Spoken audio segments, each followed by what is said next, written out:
그 부동산을 들어가실 때 들어가는 방법이 있어요. 항상 왼손으로 문을 열어요. 왜냐하면 오른손에는 뭔가 들고 가야 되니까. 내 문을 열고 가야 돼. 안 돼. 안 돼요? 집에 오고 난 다음에 며칠 전에 갔던 누구누구입니다. 그리고 문을 하나 쏴드려요. 집 파실 때까지 계속 못 낼 거다. 자, 대표님이 보시기에 네. 집 사기에 가장 좋은 시장 환경 음. 어떤 조건이라고 좀 생각하세요? 이런 거 같습니다. 이제 집이 막 오른다고 막 하고 찬반 양론이 막 경쟁할 때 있잖아요. 네. 그럴 때가 좋은 것 같아요. 그 집값이라는 게 자기 인생에서 가장 큰 소비 활동이잖아요. 그게 물론 매매가 아니라 임대나 뭐 전세나 월세라도 자기 인생에서 가장 큰 소비 중에 하나이지 않습니까? 저는 그래서 그 주거를 선택할 때 객관적인 팩트를 바탕으로 합리적으로 판단해야 되는데 개인적인 경험이라든지 아니면 집값이 너무 비싸기 때문에 좀 이렇게 팩트에 근거해서 판단하는 게 좀 약하신 것 같고 그래서 실수를 많이 하시는 것 같습니다. 네.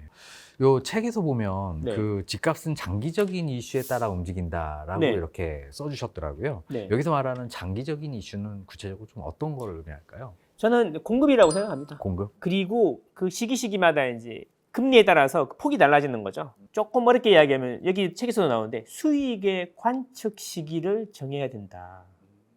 우리가 7년에서 10년마다 아파트를 한 번씩 매매한다고 보면 내가 수익을 관측하는 시기는 지금 시점 기준으로 7년이나 10년 뒤로 잡아야 되는 거다. 라고 보거든요. 그렇게 보면은 이제 금리라는 부분은 많이 줄어들게 되고 비중이 줄어들게 되고 그 다음에 그 입주 물량 공급이 큰 비중을 차지하게 되는 거죠. 그렇군요. 네.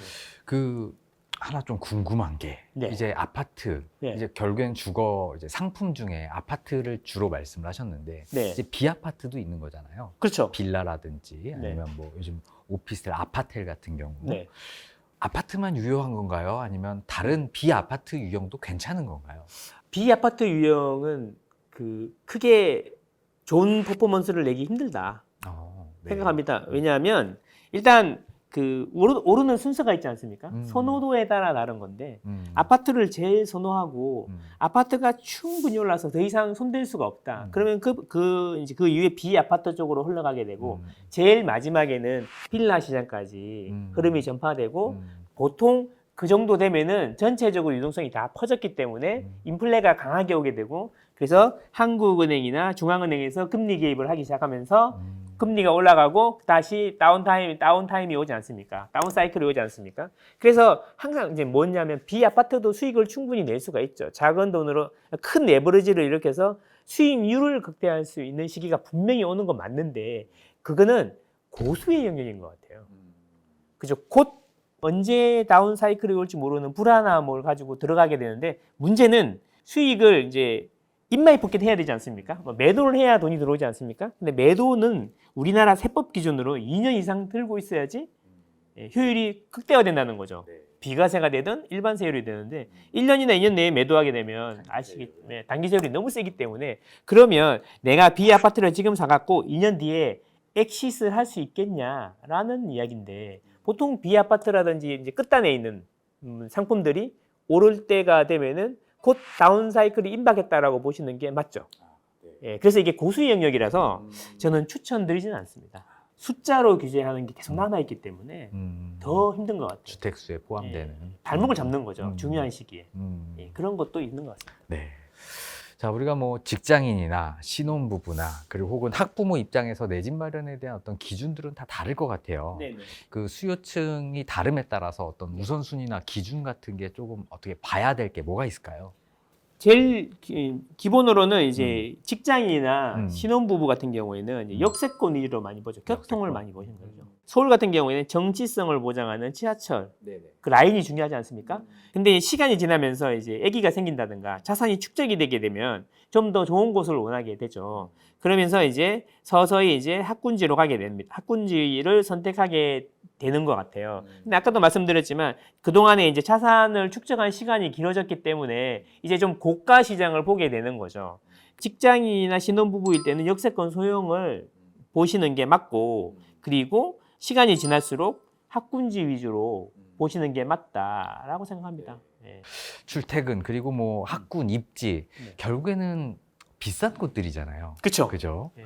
혹시 그래도 지금 눈여겨볼 만한 음. 실속형의 어떤 지역들이 좀 있을까요? 학군지가 중요하신 분들은 가성비가 좋은 학군지를 선택하셔야 되는데 KB 시세 기준으로 이제 보면 보통 저는 이제 6억에서 12억 사이에 있는 주택들이 가성비가 있다고 보는데 제가 보기에 수많은 학군지를 다녀봤지만 대치동 같은 경우에 넓게 퍼져 있어요. 네. 넓게 퍼져 있는 이유는 이제 그 학원 건물이 높지 않기 때문이죠.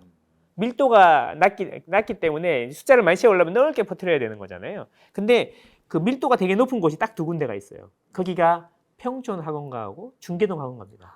네. 여기는 전용 빌딩이 있단 말이죠. 네, 그냥 한 건물이 전부 다 학원이죠. 그렇죠. 그런 건물이 다다다닥 있는데 음. 그런 곳이 이제 학군지를 선호하시면서 주머니 사정이 대치동이나 목동은 힘드시다. 그러면 가성비가 있는 곳이 될 것이고, 예, 그런 곳들이 결국에는 돈이 모이지 않겠습니까?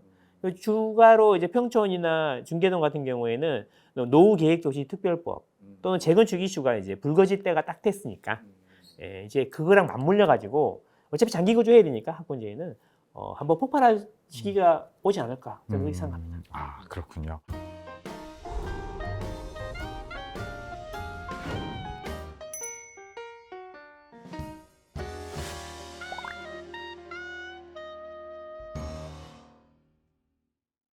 자, 우리가 뭐 1주택자분들 같은 경우는 갈아타기 뭐 여전히 좀 고민 중이실 텐데 지금 뭐 이렇게 갈아타기 하기 괜찮은 시점인가요? 어떤 건가요?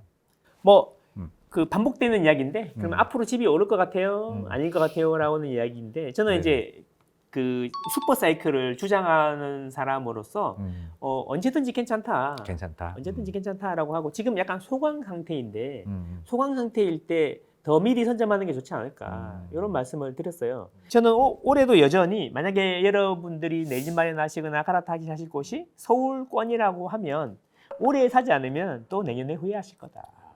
자, 결국 뭐 갈아타기 하려면 내 집을 내놔야 되는데 네, 내 집을 어느 정도 가격대에서 내놔야지 되는 건가요? 자기 집은 애정이 또 가요. 손은 안으로 붙는다고. 가장 먼저 해야 될 거는 우리 집이 얼마에 팔릴 건지를 정확하게 객관적으로 파악을 해야 되는 거죠. 이럴 때 제가 하는 방법은 뭐냐면 매도자 입장이 아니라 매수자 입장에서 네. 부동산에 전화를 해보는 거죠. 아, 오히려. 네네. 제가 주인인데요 이러고 하면 부동산에서는 일단 매물 확보가 우선이기 때문에 얼마 생각하시는데요? 그러면 시세가 6억 5천인데 7억 이야기해도 일단 접수할게요 이렇게 접수는 해온단 말이죠. 근데 이제 먼저 손님 오면 6억 5천부터 보여드리겠죠. 예, 팔리는 가격이니까. 그러니까 매수자 입장에서 제가 지금 당장 거기 A 아파트 24평을 살려고 하는데 얼마 정도 있으면 되나요? 라고 당장 거래할 수 있는 가격이 얼마인가요? 하면 그때 6억 5천이라는 가격을 말씀해 주실 겁니다. 지금 제일 싼 게 그래요. 그러면 그 가격이 어거리가 되느냐 이게 중요한 거겠죠. 예. 그 가격에 할 건지 아니면 뭐 약간 기다릴 건지 이런 그쵸. 선택이 남는 거네요. 그리고 부동산을 들어가실 때 들어가는 방법이 있어요. 어떻게 해요? 항상 왼손으로 문을 열어야 돼요. 왜냐하면 오른손에는 뭔가 들고 가야 되니까. 내문을 들고 가야 돼. 바카스 같은 거. 바카스는 안 돼. 안 돼요? 왜냐하면 네. 바카스를 놓잖아요. 그러면 여기 이만큼 있어요. 다른 분들도 그렇기 때문에. 어떤 건가요? 저는 겨울에는 귤 같은 거 귤? 많이 갖다 드리고 꿀팁을 드리면 제가 했던 거 집이 진짜 안 팔릴 때는 어떻게 하냐면은 이제 부동산에 내놓고요. 집에 오고 난 다음에 며칠 전에 갔던 누구누구입니다. 그리고 스타벅스 쿠폰을 하나 싸드려요. 모바일 쿠폰을 싸드려. 얼마짜리 정도 싸드리면 되나요? 일단 아이스 아메리카노 네네, 일단. 또는 따나 아니면 아로 네. 보내고 이제 싼 걸 지속적으로 보내야 돼. 여러 번. 네, 부담되게. 이게 안 보내셔도 되는데 그러면 하나 더 보내. 이런 식으로 파 주실 때까지 계속 보낼 거다. 약간 이런 느낌으로 하면 이제 네. 저 친구가 돼버리거든요. 그렇게 딜을 하시는 게 좋고 보통 제가 옛날에 썼던 방법은 아파트 입구의 가장 큰 부동산 한 군데는 무조건 갑니다. 왜냐하면 아무리 인터넷 시대라 그러지만 오프라인으로 가서 내놓으시거든요. 거기 있는 물건이 많아요. 거기로 내놓거나 또는 막 돌아다니다 보면 되게 적극적이고 열심히 하시는 분이 계셔요. 그쪽 하나랑 그리고 매물을 가장 많이 올려놓는데 이렇게 보통 세 군데에다가 주로 하죠. 왜냐하면 부동산 인터넷 보고 오신 분들은 인터넷 볼 때 매물을 많이 올려놓은데 전화하게 돼 있어요. 그럼 내 것도 맘대로 팔 확률이 높다는 거죠. 그런데 나는 이제 부동산 소장님한테 매일 쿠폰을 보냈고 열심히 잘해달라 그러고 예쁘게 보이고 왼손으로 문 열고 이러고 있으니 네. 제가 제일 먼저 네. 매수자가 왔을 때 생각이 나시겠죠. 네. 진짜 꿀팁 정말 알려주신 것 같네요.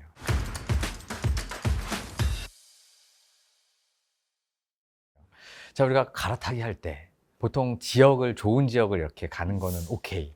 자, 그런데 그게 아니고 그냥 바로 옆 단지 조금 평수 넓혀서 가는 이런 갈아타기 어떻게 괜찮은 건가요? 이런 것도? 업그레이드라고 하죠. 네, 업그레이드. 그 업그레이드는 추천하지 않습니다. 아, 그래요? 그냥 비용만 발생할 수 있기 때문에 저는 갈아타기는 웬만하면 상급지로 하시는 걸 자산 입장에서는 그렇다. 근데 이제 나는 취향이긴 한데 나는 괜찮고 그냥 넓게 살고 싶다. 그러면 뭐 말리진 않겠는데 다만 그 우리가 중대형 평형이라고 하죠. 그런 쪽으로 갈아타시는 거는 상당히 주의를 기울이셔야 된다라고 생각합니다. 예, 혹자들은 40평 중대형 공급이 거의 없기 때문에 가격이 오를 때가 됐다라는 주장이 10년 전부터 있었어요. 저는 거기에 동의할 수가 없습니다. 왜냐하면 구조와 평면의 혁신이 많아졌기 때문에 방 개수는 최근 10년 동안 방이 하나 늘어났다. 동일한 평면 대비. 근데 중요한 거는 최근 10년 동안 세대당 인구수가 한 명이 줄었어요. 그래서 결국 뭐냐면 이제 뭐 5개, 6개짜리 집이 필요하지 않다는 거죠. 34평만 충분히 들어가도 부부랑 애 하나가 일반적이라는 거죠. 그러니까 방이 2개가 남는 거죠. 그래서 구조와 평면의 혁신, 세대수의 감소로 인해서 여전히 갈아타실 때는 24평이나 34평 위주로 보시는 게 좋지 않겠냐. 자, 우리가 뭐 섣불리 갈아타기 했다가 후회하시는 분들도 좀 계시더라고요. 결국엔 뭐 지금 움직이지 말아야 될 이런 시기라든지 이런 조건들도 혹시 있나요?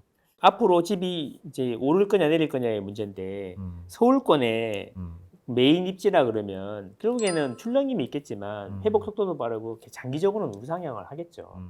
그래서 이제 저는 이제 그 금리가 막 올라가고 있는 턴에서는 좀 조심하셔야 된다. 그런 말씀을 드리면 단기적으로는 데미지가 클 수가 있으니까.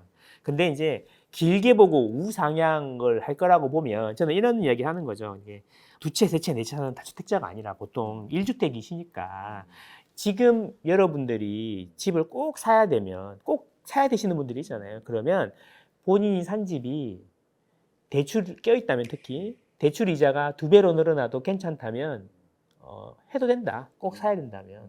그게 아니라 그러면 금리가 올라가는 턴에서는 고민을 많이 해보는 게 맞다. 네. 이렇게 봅니다.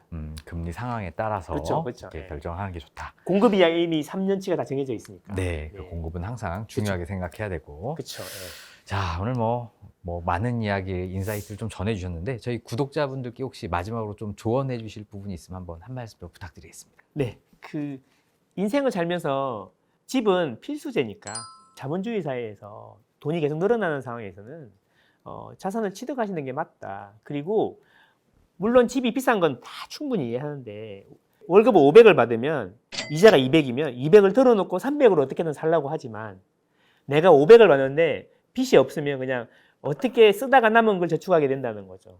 그래서 이제 아끼게 되고 저축하게 되고 집을 샀으니까 KB부동산도 보고 망고쌤TV도 보면서 공부도 하게 되고 이러면서 그게 하루가 쌓이고 5년이 쌓이고 10년이 쌓이면 그 10년 동안 나는 큰 변화가 있었던 거죠. 또 아끼면서 공부도 하게 되고 열심히 회사도 다니게 되고 이렇게 되는 거죠. 그래서 그런 변화가 있었기 때문에 여러분의 10년, 20년 뒤에가 밝아지는 거죠.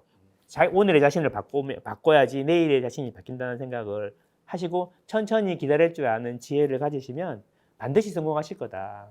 저는 그렇게 생각합니다. 감사합니다. 자, 오늘 망고쌤 최윤성 대표님과 함께 실수요자의 내 집 마련 전략과 갈아타기 시점, 그리고 시장을 읽는 기준까지 다양한 인사이트를 들어보는 시간 가졌습니다. 바쁘신 와중에 이렇게 시간 내주셔서 너무 감사합니다. 네, 감사합니다. 네. 자, 오늘 영상이 좋으셨다면 구독, 좋아요, 알림 설정 부탁드리고요. 지식이 되고 돈이 되는 부동산 클래스는 다음에도 좋은 영상으로 찾아뵙겠습니다. 감사합니다. 감사합니다.